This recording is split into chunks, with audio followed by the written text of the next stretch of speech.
And welcome back to Coast to Coast. I'm George Norrie. Now get ready for this one. Walter Burien, commodity trading advisor for 15 years. Walter is not afraid of large figures and is very familiar with what is called liquid investment funds.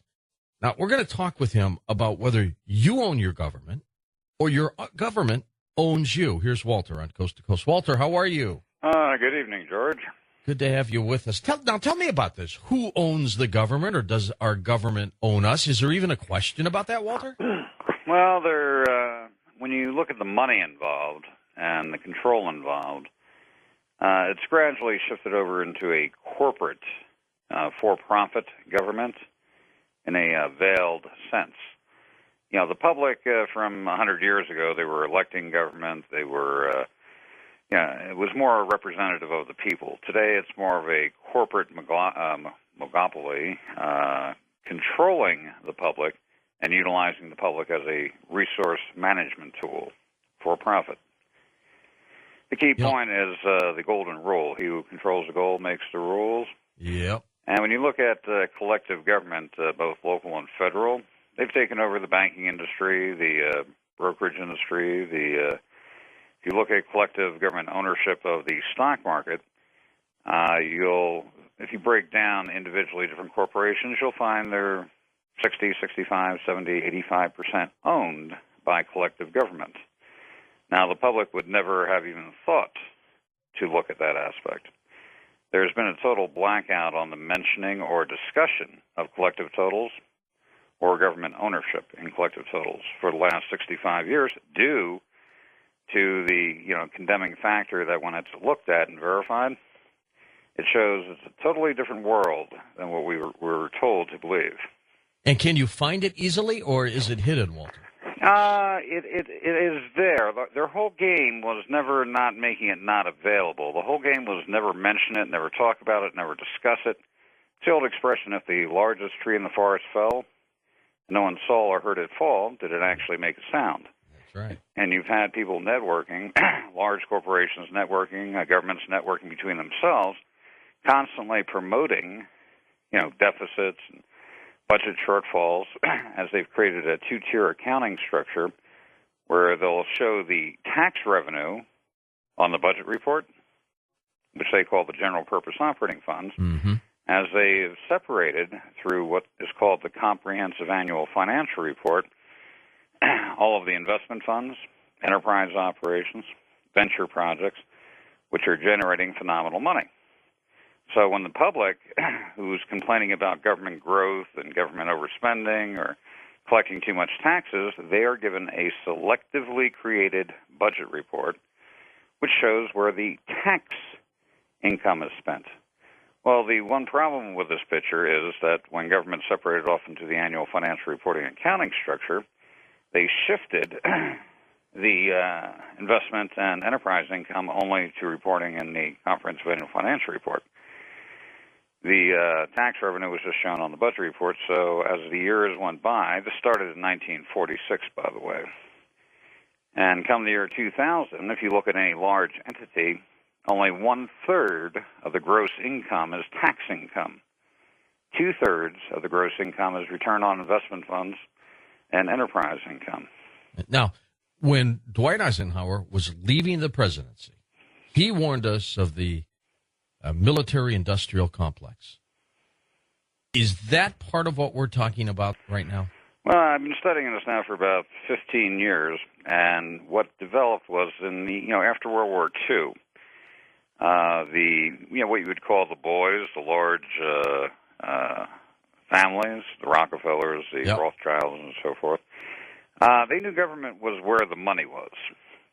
And what they did was they went to restructure government from a pay-as-you-go structure into an administrative clearinghouse for revenue collection. And they separated off the public was always familiar with the tax aspect of government.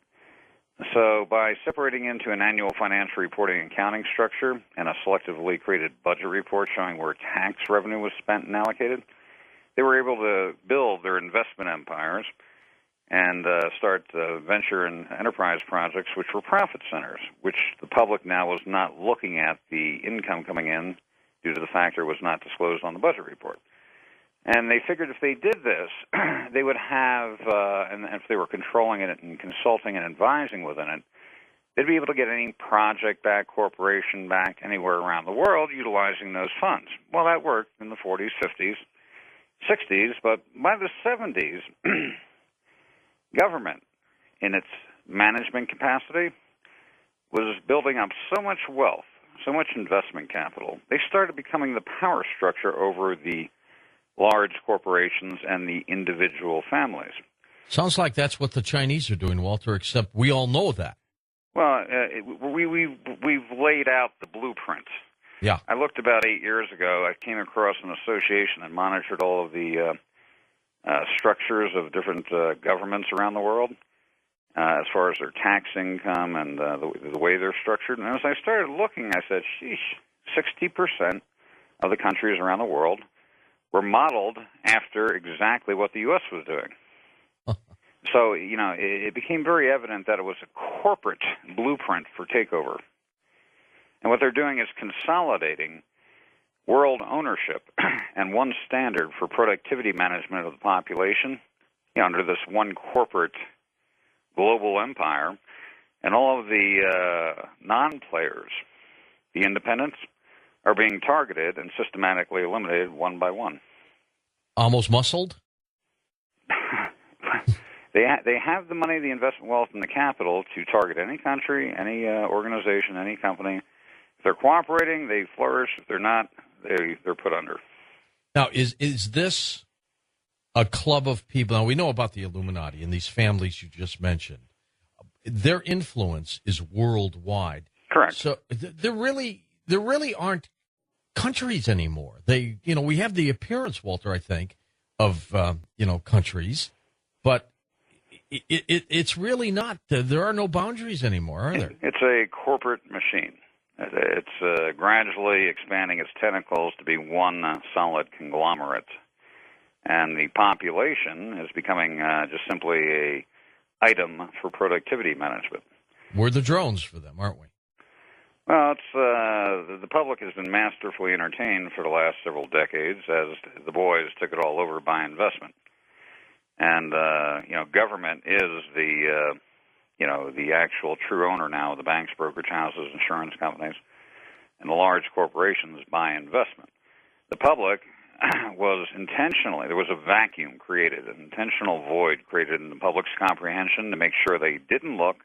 It was never discussed, and thus the public sat there being masterfully entertained as little bit by little bit, another piece was taken over, another piece was taken over until government took over the entire ball of wax.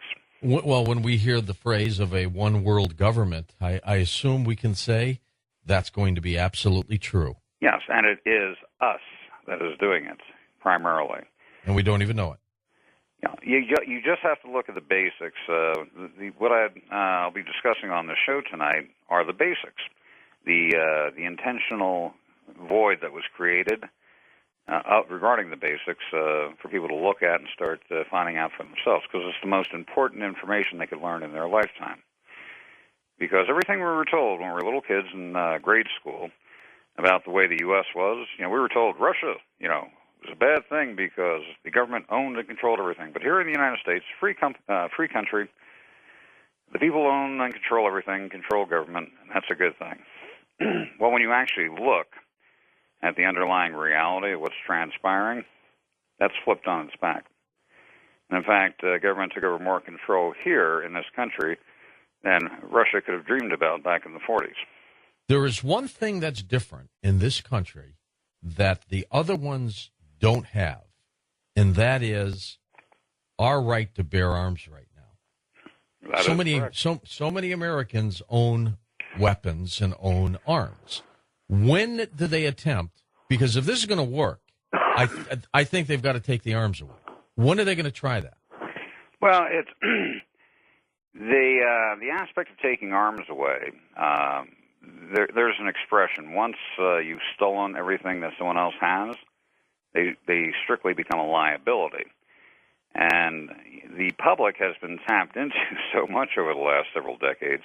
There was an illusion of wealth building up within the private sector. but it was constantly, depleted by further government intrusion. And the public's getting a little bit irate, every day, every minute, every hour, especially after these trillion-dollar bailouts that were funneled on the backs of the population, which we're going to get into in a little bit.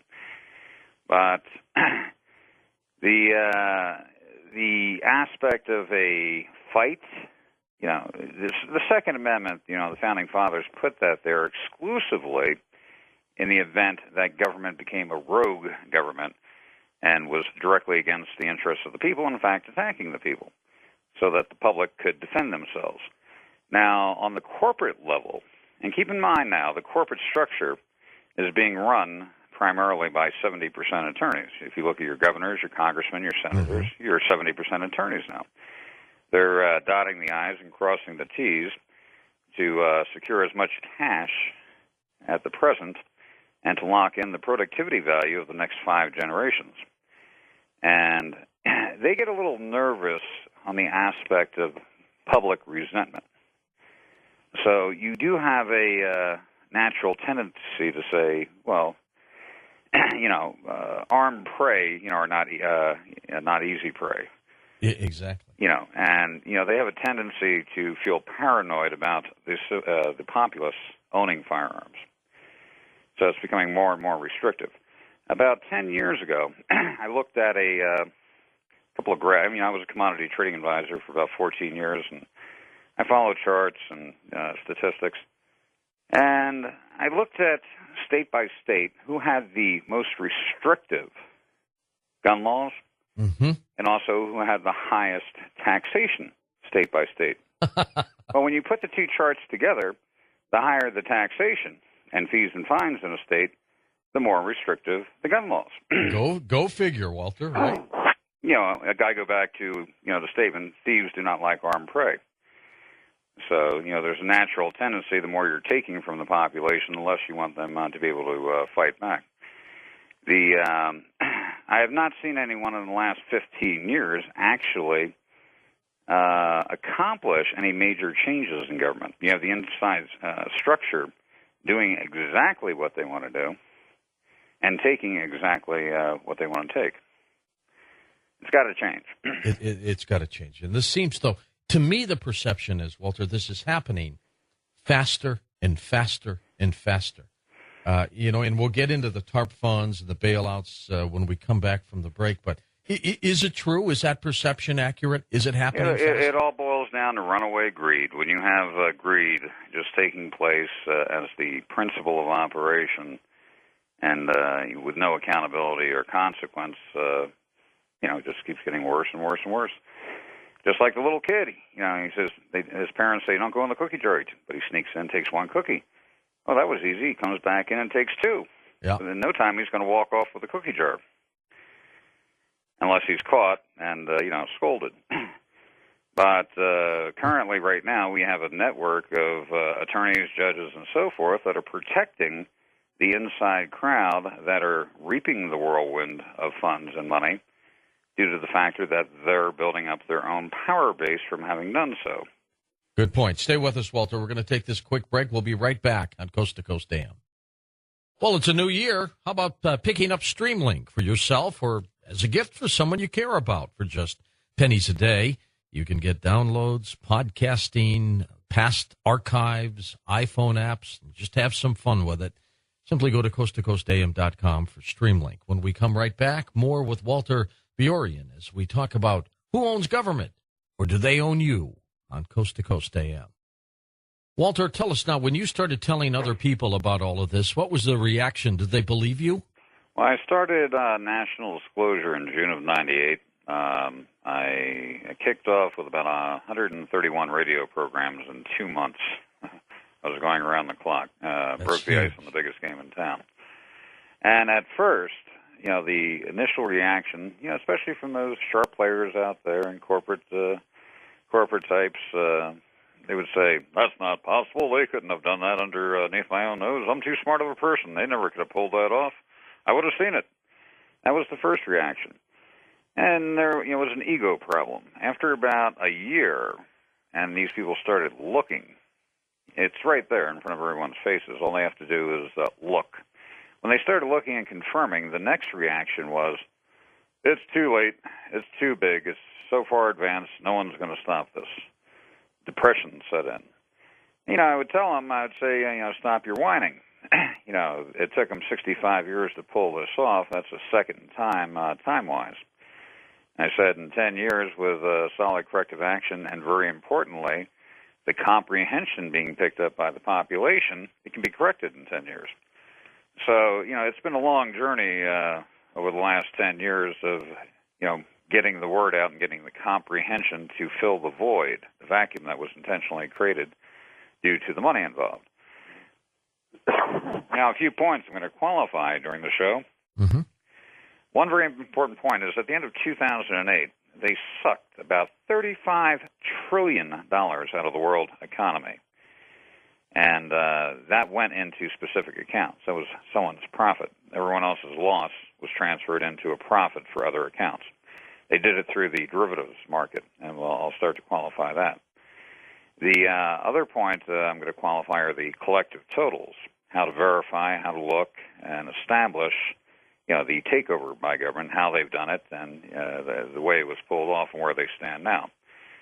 The third point in the latter part of the show, I'm going to cover the point of how it is possible at this point in time to phase out all taxation in this country, and not just this country, around the world. Right now, the world economy is based on cash, taxation, and investment. Right. The taxation is the only evil word in the equation. There's nothing evil about cash. There's nothing evil about investments in principle.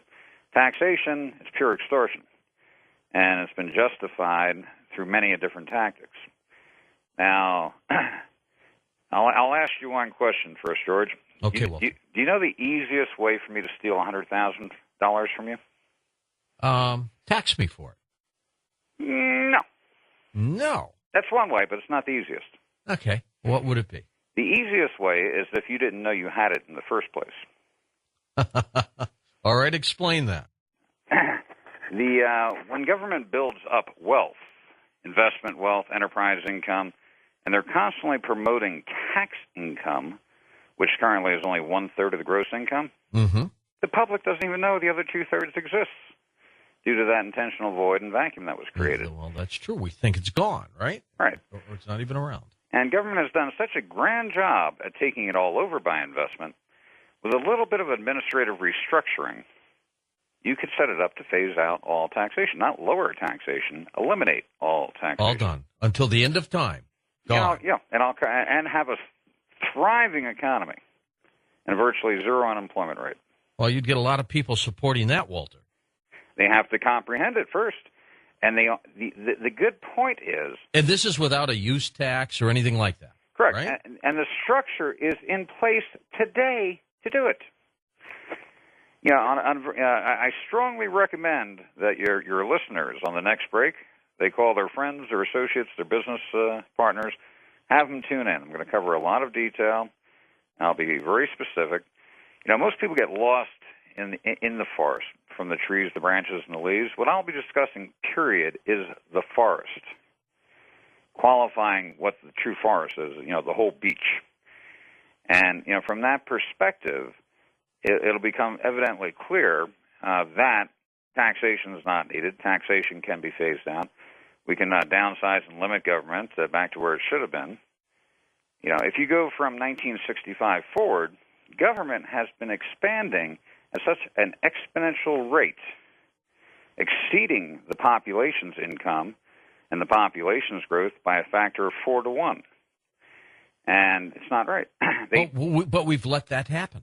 Well, due to the money involved, we're constantly barraged by 10,000 sound bites, confusing us at every direction until we're throwing our hands up screaming, no more, no more. I want to go out and enjoy my coffee, take a trip down to the beach.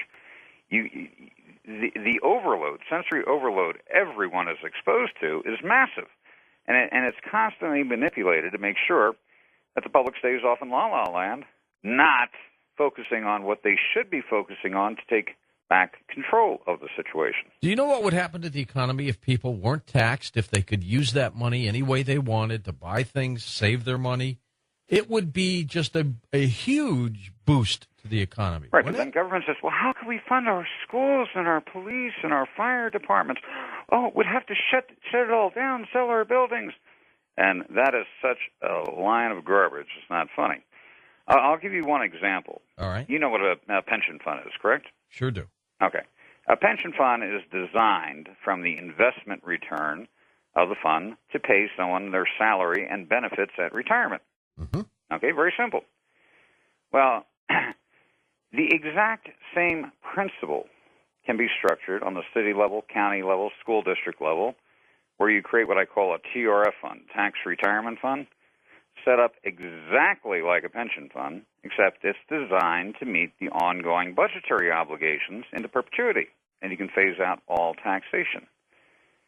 And it can be done through a full audit of the local government, a statistical review, an actuary who writes a pension fund. You know, they make the determination of how much money do we have here, how much money are we going to need to get the fund balance to equal a certain objective. Well, the objective here is to meet the budgetary obligations. How's it funded? Well, pension funds are funded with 1.5% coming in from local governments and 1.5% coming in from employees. And you're now on the multi-trillions in collective totals for local and federal government pension funds, just from 1.5%. If you're doing a TRF fund, you can come in identifying surplus revenues is one area, which gives you a phenomenal boost right off the bang on the funding.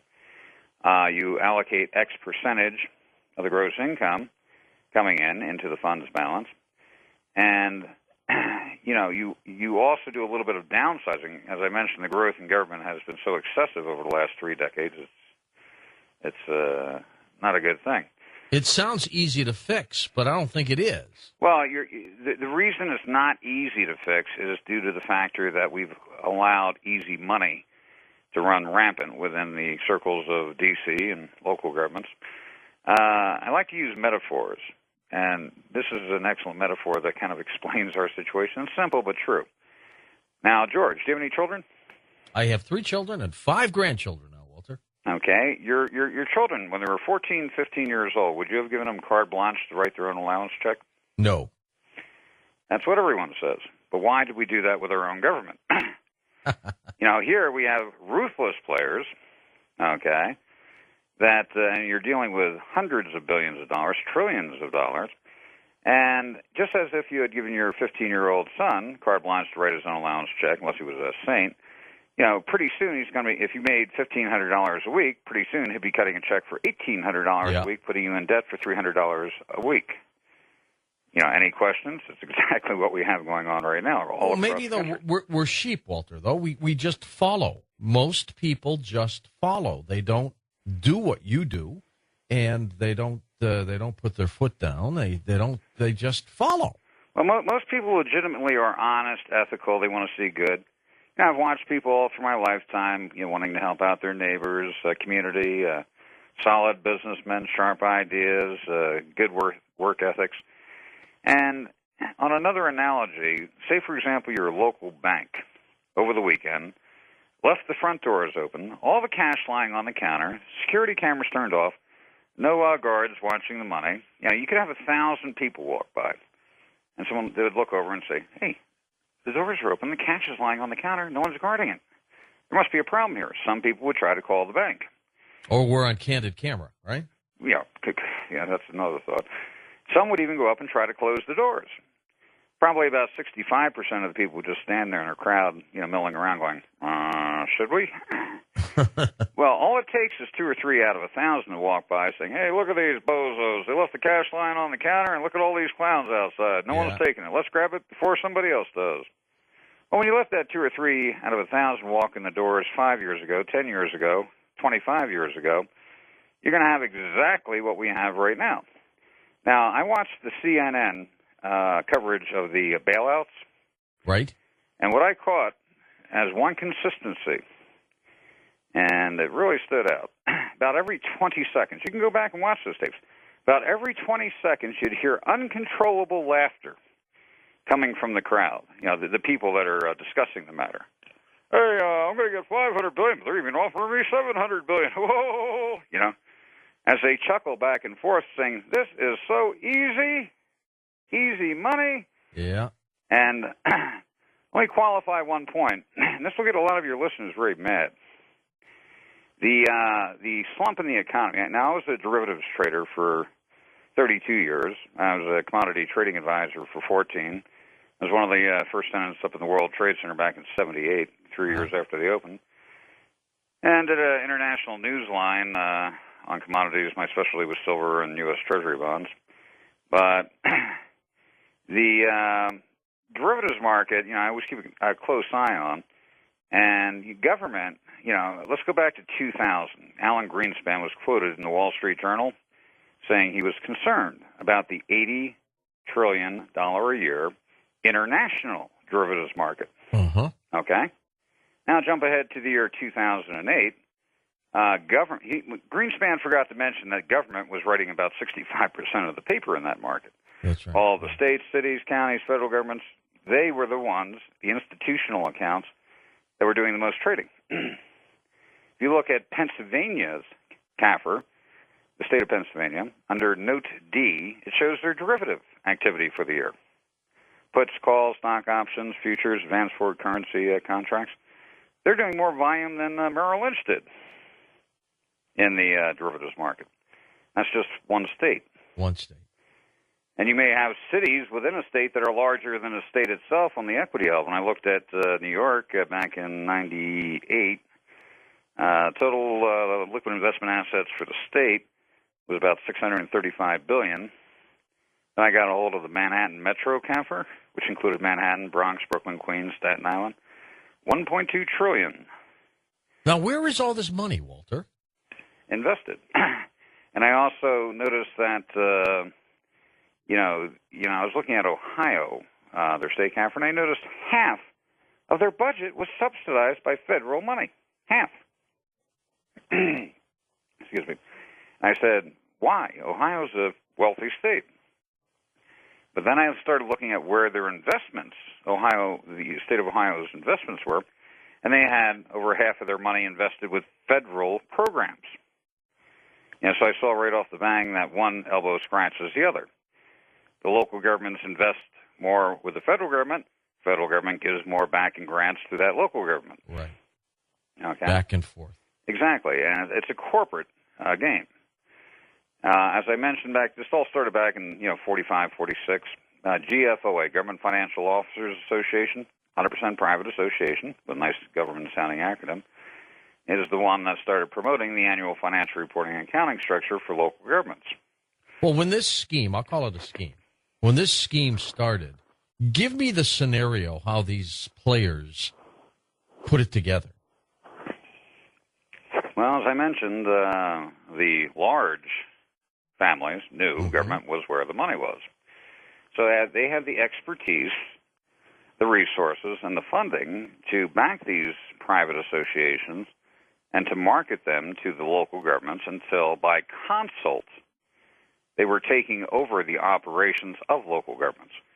You now have the Council of Mayors, Council of Governors, one accounting group after another. All of them. And even on the stock ownership from local governments, I put up on my front page, Caffer1.com, the state retirement fund for New York.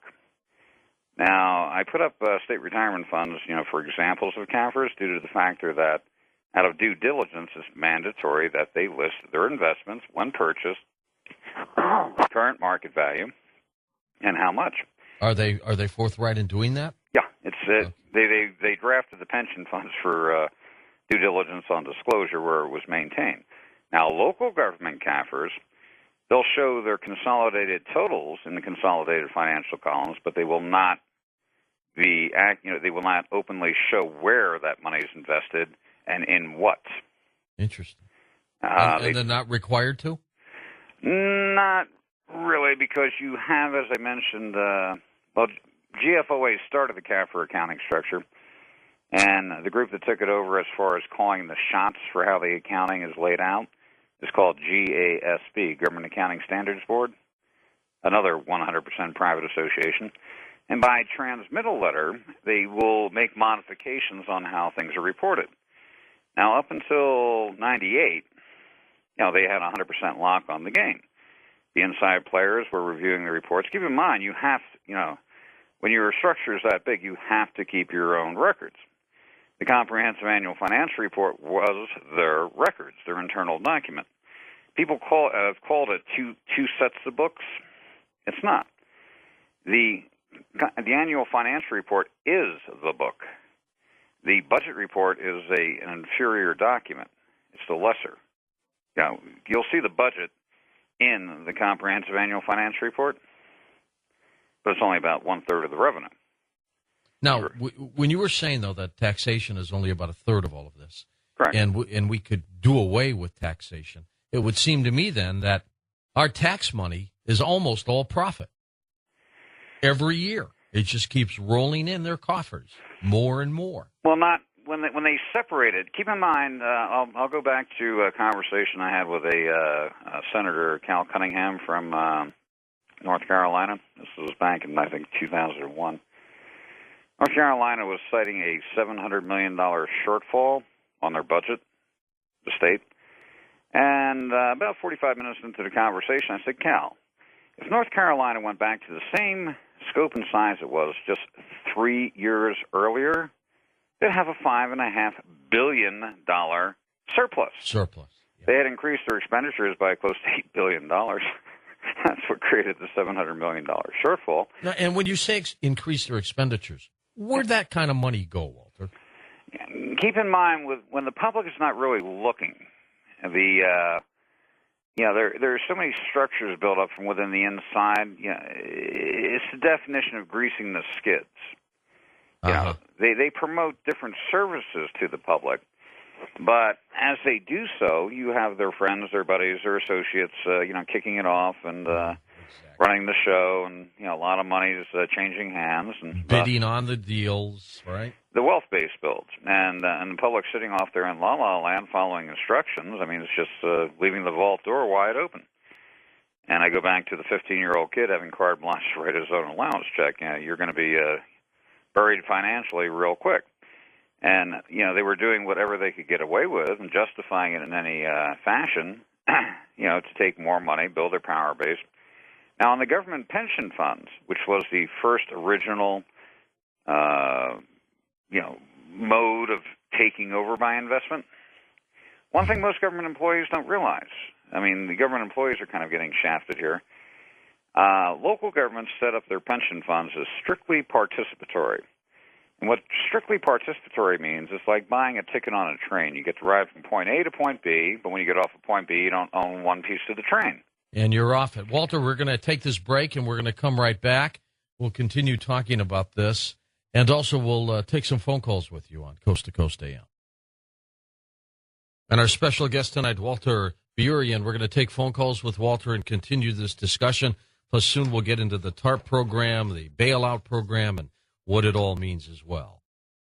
Walter, I want to talk about this eliminating of all taxation with some of the work you're doing in just a second. But the TARP program and the bailout program seems to me a public version of what they've been doing all these years, is it? Well, I mentioned about the $35 trillion being sucked out of the world economy at the end of 2008. Right. When I give a definition there, that'll answer that question. As I mentioned, in 2000, the derivative market was about $80 trillion worldwide, and then they expanded it to about $600 trillion from 2008. And the majority of that expansion was through the banks, but for the primary investors, which were local and federal government investment funds. Come right around a little bit before March. It was actually August. CalPERS International had an AP press release saying they wanted to hire another 450 derivative desk traders for their international operation. Now, 450 desk traders is larger than what Merrill Lynch would have. That's huge, isn't it? And this was just their add-on. That was my tip-off that they were getting ready for the big slam. Because you had the Dow up around 14,000, Crude oil was just at 150. Precious metals were, at a high at that time. And I put out an email alert on September 15th stating, get ready for the biggest market chaos and collapse seen in the last 60 years. Have cash in hand. Be prepared. Neocons at work. Yeah, neocons at work. What they did was, now, government outsourced a lot of their investment capital starting in the 80s. And CalPERS International actually is one good example. They funneled money from California and other local governments from all over the country to participate due to the factor that usually on the local government investment funds, they were restricted by statute where they couldn't have more than 5-10% invested outside of the country or outside of the dollar.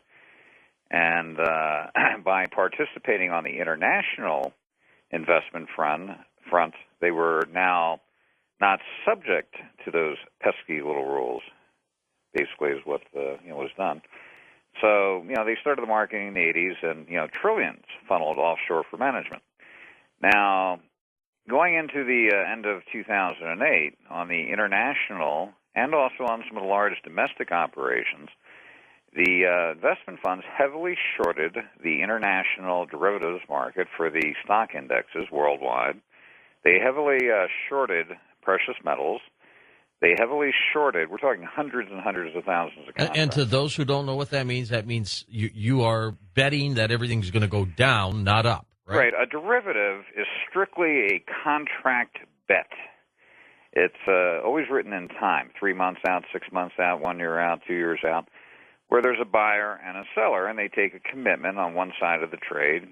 If you buy, you're going long, and if you sell first, you're going short. And it's all done on paper, so you really don't have to have the physical commodity to back it up because you can always cancel out your trade on paper before it comes due at the end of that time period. And you got to scramble. So they heavily shorted the precious metals, heavily shorted crude oil, heavily shorted the international stock indexes, and heavily went long the dollar. The dollar index at that time was at about 71. And then what happened was they started dumping their physical holdings.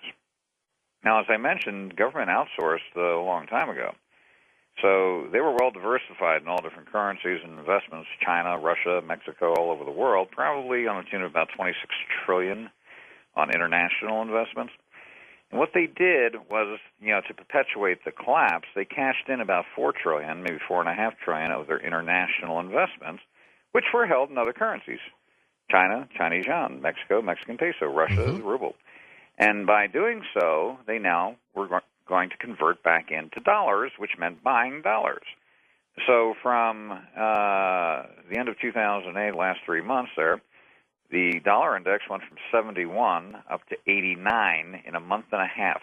Jeez. The biggest pop, straight shot, in the shortest period of time ever on the dollar index. And that was due to the fact that they were cashing in about $4.5 trillion of the international investments and converting it back into dollars. Now, during that time period, everybody from across the country is saying, the dollar is going to go down through the floor. It's going to go worthless. Right. And I'm there, yay, get a clue. Take a look what's happening. And it took its largest spike. Now, simultaneously, crude oil dropped from $145 a barrel straight down to 28. Yeah, it plummeted. That amazed me. I thought it would stop at about $38, $42, and it went right through to 28. Yeah, it kept going down. About a month before it did that, I was looking at the crude oil options, and I noticed there were several 100,000 put options at $60. And I said, sheesh. Someone was taking massive commitments, expecting it to break $60, in a very short period of time. Right. There was nothing in between either. I mean, very small quantities up to 140, but at $60, massive, a couple 100,000 contracts. Well, I understood when I saw it at 28, But the precious metals also went down, into the toilet during that time, and the U.S. Treasuries, they went long the U.S. Treasuries heavily. The U.S. 30-year bonds, the life of contract highs were, up until that point, for decades, was 120, 123.24. And it shot through from 112 up to 142. Which was also, I mean, that's, when the price goes up in the bonds, that means lower interest rates. And when you have a collapse in the markets, normally the normal trader would think, well, money's going to get tight, interest rates are going to go up. So the entire public got burnt there. The whole game for the last 30 years is schooling the minnows back and forth to one end of the pond or the other, as the sharks feast. Yeah, exactly. The government is the shark now. And, it's being done in cooperation with, the syndicated media on priming the public, to be reactionary in one direction or another. And they get burned every single time. But, so here's this massive collapse. And as I mentioned, government's now, selling off their physical holdings internationally, which is perpetuating it internationally. They're dumping some of their physical holdings domestically, which is causing the collapse and perpetuating the collapse here, as they sat back, making a phenomenal profit on those massive short positions. Okay, now, while all this is going on, Walter, how do you explain the economic bubble collapse that affected people, the foreclosures, the losing jobs? What happened? The game was perpetuated due to the fact that the interest rate swap bubble, mortgages and so forth, that was ballooning and ballooning. They were trading that back and forth internationally, dividing, subdividing, trading these mortgages back and forth on these derivative contracts. That there was even duplication on the same principle in many instances. But keep in mind, on a derivative contract, you can put it on for 5 minutes, 5 days, or 5 months. So as these contracts rolled over, being bought, being sold, if the institutional funds that were making the money on each transaction, whether it be for 5 days or, 5 minutes, when they close out that transaction, they have no further liability. If they're doing excellent, they're walking off with truckloads of cash, okay, because they've closed out their position. Once it's settled, sure, it generates the money. So as the balloon was building, the bubble was building, truckloads of cash were being walked off with from the players, creating that balloon. Then when they were ready to collapse it, on purpose, right? They take their positions, on the short side, and then it's like musical chairs. The music stops all of a sudden.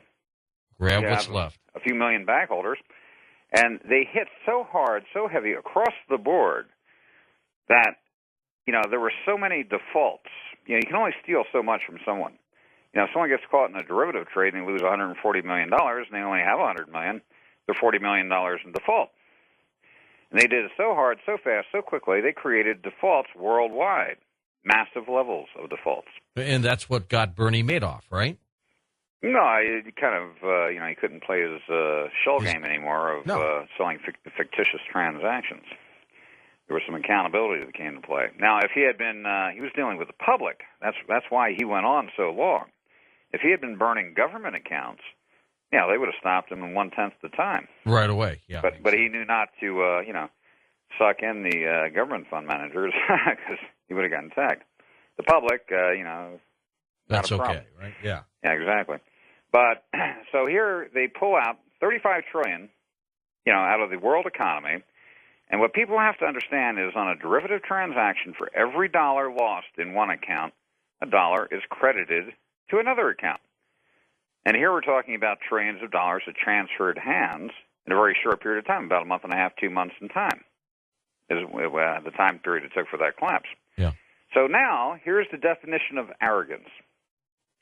They now come in with $1 trillion here and $1 trillion there of taxpayer revenue to shore up their own casino, which they just sold $30 trillion out from the entire world economy, causing the situation in the first place. They took the definition of OPM, other people's money, and they used it brilliantly, didn't they? Well, I mean, they've been laughing all the way down to the bank for the last 30 years. Yeah. And the arrogance level just keeps getting more extreme and more severe because it's so easy for them to do without consequence or accountability. Bernie Madoff, he was about $30 billion. that he kind of funneled through there. But even $30 billion is pocket change when you look at what the government's dealing with. Now, there's a lot of honest and ethical people within government that are, trying to do a good job, and they're, trying to maintain doing something ethical. But what happens is when you have the power structure building from the people that are cutting the deals under the table, doing things on the sly with no accountability, they're building up their wealth base, and they become the power structure, plain and simple. And they don't care about the other people, the ones that fall by the wayside. And they'll go in there and appoint or get, the people that are supposed to oversee this and accountability, they'll put their friends in to make sure there's no consequence to their own actions. It's the definition of letting the foxes write the rules and how many hens to eat out of the hen house. Walter, while we continue to talk, I've got a slew of folks who want to talk with you and ask you a question or two, so let's grab a few while we can here. Let's go to Russ in Iowa. You're up with us. Go ahead, Russ. Well, yeah, I tell you, after listening to this dialogue, I hate to say I'm probably going to switch questions and things. And when it comes to the commodities like you're talking about and things of that nature, I actually do a little farming on the site. I've traded commodities fairly extensively the last 7 years. And it just seems like it's changed tremendously. And you talk about the arrogancy and things like that. When you look at like corn and soybeans and things like that, and all the fundamentals don't mean a thing anymore, correct? Yeah, absolutely. I mean, but my question is, does it eventually come around that the actual supply and demand will eventually come into place? And in other words, it will eventually come into play, but the extreme movements outside of the fundamentals is where they steal everyone's money, because everyone becomes overconfident, saying you can't do this, and all of a sudden it's doing 3 times more than they said couldn't be done in the first place. And there goes the money out of their account balances, and they swing it back real quick in the opposite direction. You'll get whipsawed back and forth as you're played. Right. Yeah. Obviously, I mean, the more movement in it, the more these people can make money. And I mean, kind of a sad story. I actually sold oil at I think 142, thinking it was going to go down, figuring that they were playing games on it because everyone was claiming it was going to go to well over 200. And I figured once they made the claim it was going to go over 200, that's when it was going to go down. And I had a stop at like 149 and it hit it, and then after that it just made a run down. Mm-hmm. Yeah, well, keep in mind this one example. Say for example, Israel nuked Iran tonight, and everyone said, "Oh my God, silver is going to go right through the roof," and the entire population came out and bought 400,000 silver futures contracts. One futures contract is 5,000 ounces of silver, so 400,000 contracts is a lot of silver. A lot of silver. Massive. Well, if the institutional government accounts then came in and sold 400,001 contracts, guess what? Price is going down. And if they keep selling, all those people that just jumped in there, they're going to be stressed out of the market, taking severe losses, and get stopped out with substantial losses. Good point. Can the little man make money, Walter, like this? Well, as I mentioned, I've been trading for 32 years. What I look for, as your friend just mentioned there, or your caller, the cue for me when I look is, they're constantly promoting to the minnows to get them schooling in one direction or another. And usually when they're saying, "Oh my God, it's going through the floor, there's no stopping," that's usually close to your bottom. And when they, if something's going up and they're giving like reasonable expectations of climbs, maybe varying a little bit, the second it goes to, it's going to jump like this right through the roof, and there's no real justification, that's your cue that you're getting ready for the big clip. Mm-hmm. Traditionally, it's about right 8 out of 10 times you have to adjust for, my friends I've been trading with for like 30 years, I've learned to ask myself one question first before I make a move. And that is? Where would they push it at this point if they wanted to screw everybody? And I pick that point, and that's usually where it hits. Yeah. Up or down? Yeah, either or, yeah. Because the whole game is to, drive everyone out of their positions or bait them in to overextend themselves and cut their legs off. Let's go to Oakland, Maryland. First-time caller, Curtis, you're on. George, thanks for taking my call. Sure thing. I wanted to commend Walter on his efforts here.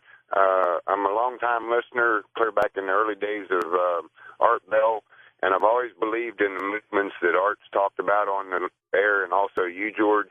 And I just want to let Walter know that he's a breath of fresh air, because I was involved with a group back in the 90s that had a lot of issues with the things that Walter's covering tonight, and most of the time we were put up as conspiracy theorists because it was easy to go along with the norm, which the norm was what the government was preaching. Mm-hmm. And today, people like Walter are opening people's eyes, and I'm really thankful for that.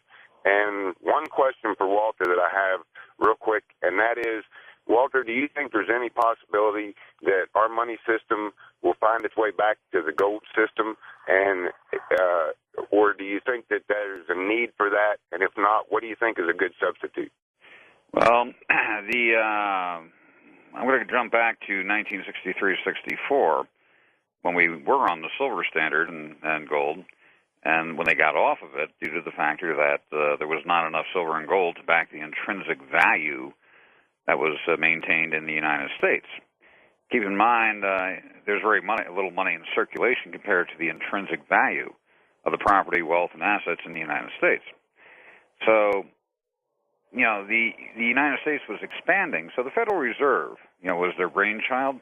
Yep. Was actually a brilliant idea, because what they did, for their benefit, what they did now, a currency is strictly a bartering tool. Walter, let's get this break. We're going to come right back to that question in your answer about the gold standard. We'll be right back on Coast to Coast AM. After Dark, it's a magazine that you'd love when you call 1-888-727-5505. You can also go online at coasttocoastam.com. All kinds of great stories with After Dark. Walter's website, by the way, is linked up at coasttocoastam.com right now, so we make it very easy for you to go over there and take a look at some of his work, and we'll be back in a moment on Coast to Coast AM. Walter, the break got us when we were talking about whether we would ever go back to the gold standard, and you were telling us, hey, we were on it once, but we ran out of gold and silver in order to back it up. Well, I'll start off with one statement. Whenever you have massive wealth, as we do in this country, there is always the potential for massive theft. Now, going back to the Federal Reserve, it was a brilliant move on the players' part. The dollar, is strictly a bartering tool. It's a piece of paper with ink on it. Mm-hmm. And the gold, when we're on the gold standard and silver standard, there was actually only about 5%, if that, maybe 3% of the actual commodity backing up the intrinsic value and wealth in the country. And that was a very dangerous situation. A country like India has more gold and silver than the United States does. Probably even a small country like Thailand may have more gold than we have. But when they went over to the fiat dollar, not backed by precious metals, the Federal Reserve was designed to maintain the value of that bartering tool. Keep in mind, back thousands of years ago, they used copper, gold, silver. They used cattle, sheep. Some tropical islands used to use seashells as bartering tools for trade. Except they don't fit too well on ATMs, so I guess why they faded out.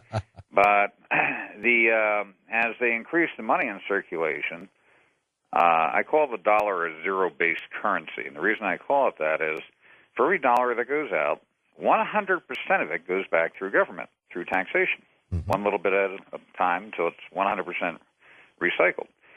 What government did over the decades, each year, they would take 3, 4, 5%, 6%, 7%, and invest it. And each year, another 3, 4, 5, 6, 8% invested. So those, 4, 5, 6% added up each year to where come the year 2000, government had taken it all over by investment. The banks, the corporations, the insurance companies. And keep in mind, when you own, say, 75, 80% of a corporation in collective totals, effectively you can determine the policy. That's right. Now, no local government can own more than 5% of any one corporation. Some 7% is the standard. But what happens here is private associations now come in and network with, say, 2,000, 3,000 different local governments. There's approximately right now about 184,000 separate local government entities in the United States. Every city, every county, every school district, financial enterprise operation, regular enterprise operation, they're a separate entity, each with their own investments, each with their own assets. And when you start adding up the collective totals, it becomes evidently clear as to who owns what. But these private associations now, say representing 3,000, 3,500 different local governments, those collective 5% or 4% ownerships of different companies now collectively pooled, and if those local governments are giving proxy vote rights to the private associations, now the upper management can go to the board of directors meetings representing 3,000 local governments. And by proxy and the collective ownership, they may be the primary shareholder, owning 65% of that company. Now, they can determine policy. In fact, if they wanted to, they could replace the entire board of directors by exercising those proxy votes. So when people were blaming companies for outsourcing over to India, China, Russia, Mexico, it was not really the government, it was not really the corporations want to outsource, but being that the government owned those corporations through stock ownership, collective stock ownership, they were exerting their influence to have those companies outsource so their profits would go up. Now, as I mentioned, I put the New York State Retirement Fund up on I'm not picking on them, it's just a nice example of a big, comprehensive annual financial report. Yeah. And the pension funds show the actual investments. As you go down through the listing of investments, you'll see the top profit makers, 2, 3, 4, 5, 600% profits. In order of the best, you have the pharmaceutical companies. You then have the financial and banking structures. You then have the oil companies, and then you have the war industry groups, top profit makers. There's a slight tad bit of conflict of interest there, he says, on all policy decisions.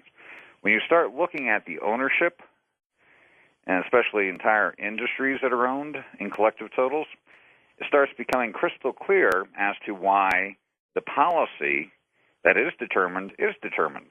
It guarantees profit for their own holdings. The pharmaceutical companies, which are the number ones, here they're funneling out hundreds and hundreds of billions of dollars of taxpayer revenue, funneling through all of the drugs to the elderly, the young, and everyone in between at exorbitant prices, being paid for with taxpayer revenue, which guarantees them a profit on their own investment holdings. The health care bill that just passed, the syndicated media was honest on 2 points. They said, well, the biggest beneficiary here will be the pharmaceutical companies, and the second biggest beneficiary will be the insurance companies.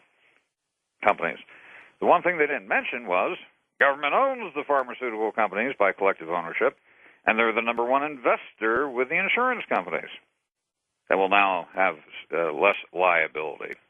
Go figure, right? Yeah, as I mentioned, when you start looking at the forest, the basics becomes crystal clear. And the public, it's never talked about, never discussed, never qualified due to the factor that it is crystal clear when you look at the basics. Now, keep in mind the Comprehensive Annual Financial Report, or Annual Financial Report for Government, is the holy grail of accounting. Okay, it's like the Bible or the Torah or the, so forth for the Catholic Church and religious organizations. The CAFR is their Bible. Never peep, never mention, never word. People are constantly hearing budget report, and that's a selective grouping of tax revenue coming in and going out, with everything else excluded. The annual financial report shows the entire picture. Now, if you were a shareholder in a public corporation, AT&T, IBM, Xerox, it's mandatory that you get the annual financial report each and every year by SEC law. Sure. Here, government is holding back their annual financial report in all, intents and purposes. It's right there to see if you look, but they never mention, never discuss, not a peep, not a mention, not a word. Thus, the game continues and the beat goes on. And the beat goes on. Let's take a call. Santa Ana, California. Hank, west of the Rockies. Go ahead, Hank. Yes, good evening, George, a long-time listener. And I sent you an email some time ago that addresses these problems we're discussing tonight, including a solution to our Social Security and Medicare problems. But that's not the discussion tonight, so we'll skip it. But one of the things that was in the email was addressing this problem of providing some sort of a financial incentive for fiscal responsibility by our President, Congress, and the Senate back there in Washington with regard to our deficit and the debt. And another thing that we need to do, and that's what I would like to see us do, is go to the fair tax, which means that everybody would have to pay their share. We would no longer have to do a tax return every year. And now then even the over 30 million invaders and all the politicians in Washington would have to pay their share of the tax as well. What do you think of that one, Walter? Well, I've looked at the fair tax and so forth. I love the expression labeled fair. But when you impose a tax, okay, a consolidated tax, number one, the public has been spoon-fed taxation, and when they've been holding back 2/3 of their gross income and not qualifying the investment income, the enterprise income, equating it with tax income, it's highly misrepresentative to push this fair tax because, the structure is so inherently corrupt due to that non-disclosure and that void of comprehension that's been created within the population's mind that, when you don't need taxation at all, period, and government can operate from investment wealth, it's the word taxation is, in my mind, it's an evil word. It's not something to be applied or used because it's not the true alternative.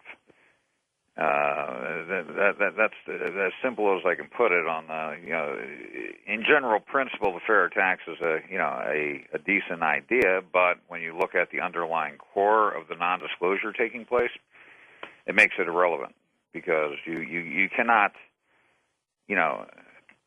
add on another atrocity, so to say, when you do not disclose, the reality of the core substance that you're dealing with. Jim Florio in New Jersey. When I first got into this, I found out about it back in 1990 in New Jersey, and Jim Florio, the governor, had a $2.8 billion tax increase. Mm-hmm. It was prepared by the prior administration, but he could have vetoed it and stopped it, and he ran on a no new tax platform. So, the proverbial hit the fan. And a group sprung up. There was two DJs, John and Ken from 101.5 FM in Trenton. They're now out in L.A., John and Ken. Oh, yeah. No more. Yeah, well, they were rabble-rousing, taking calls from listeners on examples of waste and misspending in government. I was listening in the first couple of days, and I heard examples, 5,000, 15,000. The highest figure I heard was 85,000. I was chuckling. Called into the show with the budget report, which is the only thing I knew about at the time. Right out the bottom line figures, they had $11 billion on budget, $6 billion off budget, total service budget $17 billion, net available, I think it was $23.4 billion. God. And I said, come on, guys, you're missing the whole point. The state's dealing with billions of dollars. If there's fraud, waste, and misspending taking place, it's probably taking place on the tunes of tens of millions, if not hundreds of millions. And John and Ken challenged us to start an organization to repeal the tax increase. And 10 of us got together and incorporated a group called Hands Across New Jersey. And we had our first rally 10 days out from that with the help of John and Ken rabble-rousing around the clock. We had everybody converge from all the shore points on Trenton. We had 175,000 cars converge on Trenton. Well, and that leads me to this question, Walter. What do we do to stop the things you've pointed out tonight? Well, that goes into I launched a new website called taxretirement.com, and the site is what it states, tax retirement, retiring taxation. Going back to what I mentioned earlier regarding using the pension fund principle to operate the government's budgetary bases, that's the primary goal of that site, and to do it through initiative, one venue at a time, where we go in, do a complete audit, statistical review, prepare a prospectus, showing the phase-over points where, from the investment return, taxation can be phased out. And in fact, actually, if it does quite well, you can issue a dividend return back to the resident property owners. When you have property tax in any local venue, you don't own your property. You're a renter. Try not paying your property tax. They'll come in and seize your property. They seize you. That's right. They sell the taxes off, and they get your property. You could have a $5 million property, and you're $100,000 behind. They'll come in and take your $5 million property and sell it for 40 cents on the dollar to one of their buddies. It's extortion. Keep in mind, Al Capone back in the 30s, he would tell local businesses, well, if you're going to do business in my town, you're going to pay me 25%. Going to muscle you. And if they said, well, I'm not going to pay you 25%, he'd go, yeah, you're right. You're going to pay me 35%. If you don't pay me in 2 weeks, I'm going to firebomb you out. And he did. There's not too big of a difference in what's going on. One at a time. And in fact, if you look at organized crime from the 20s, 30s, and 40s, everything that they were doing, we're doing now. Government's doing now. Government's doing now, and they've expanded it 100 times fold. And they're getting away with it.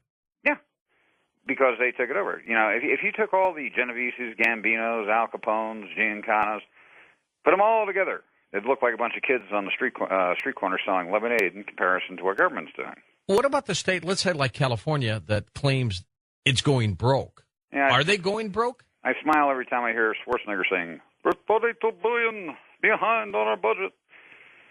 Keep in mind, I think there's about 14,000, 15,000 local governments in California. Mm-hmm. If you take the state and the local government's collective investment wealth, you're probably up to around $12 trillion in totals. Now, when they say they're $32 billion behind, in reality, that's pocket change. But you have to keep the illusion going, to keep the public at bay. It's like a guy who's got a lot of money and he still borrows from his friends. Well, ask me the number one thing that caught my eye the most on what government does with their investment funds. Well, let's see. Where would they squander it? No. Well, it's what they do. I noticed, like how government promotes their debt constantly. We need this new bond issuance. We need this. Yeah. Well, what government does is they promote their debt at the front door, and then they come in and finance their own debt with their own investment assets through the back door.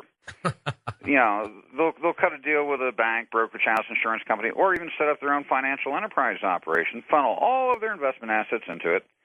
Then they'll have a bond issuance, and then use their own investment assets to fund their own debt. And they let the taxpayers pay it off. Locking in an investment for themselves for the next 20 years. A good example would be, say, for example, George called me up and he said, Walter, I have $5 million in cash. I want to hide it. I want you to start a mortgage company. I'm going to give you $5 million in cash. I'm going to buy a $5 million property out in my state. I want you to underwrite my mortgage, and I want you to charge me the highest interest rate you can get away with. So you give me $5 million in cash. I pay my $225 license fee for starting a mortgage company. You buy a $5 million property. I underwrite your mortgage. I charge you 16% interest. Now you go around to all your friends, neighbors, business associates going, oh, my God, this $5 million mortgage is killing me. I don't know if I'll survive. Oh. Well, when you forget to mention it's your $5 million and you're collecting the 16% through me, slight tad bit of misrepresentation there. Now, if you went to a local government, say, for example, they're funding their own, say, $100 million in bonds through this one city, through an insurance company. If you said, are you funding your own debt? They can honestly say no. But if you told them, if you asked them, do you have $100 million invested with finance company X, and is finance company X underwriting and funding your $100 million bond, then they'd have to say yes. That's the example of promoting your debt at the front door and funding it through the back door. Where do people see your documentary on that, eliminating taxes? I've been working on it. I'm scheduling the release for January 10th. It's going to be called The Only Game in Town, The Way Our Government Can Be. The last documentary I did in 2000. It was called The Biggest Game in Town. I released it on VHS, and there was a couple of thousand copies sold all over the country and the world, and people made thousands and thousands of copies. There was probably 150,000 in circulation. Well, on December of 2008, I finally got the equipment to play the VHS, upload it to my computer, convert it, and upload it to Google. So on December 25th, I uploaded The Biggest Game in Town onto Google. Within 5 days, it had 870,000 views worldwide. Gosh. And went right through to the front page of Google. Good for you, Walter. Walter's website linked up at coasttocoastam.com. Fascinating. We've got to stop this. They're making too much money on us. Fascinating. Next up on our floating format, as we talk about something on the paranormal side of life, don't go away.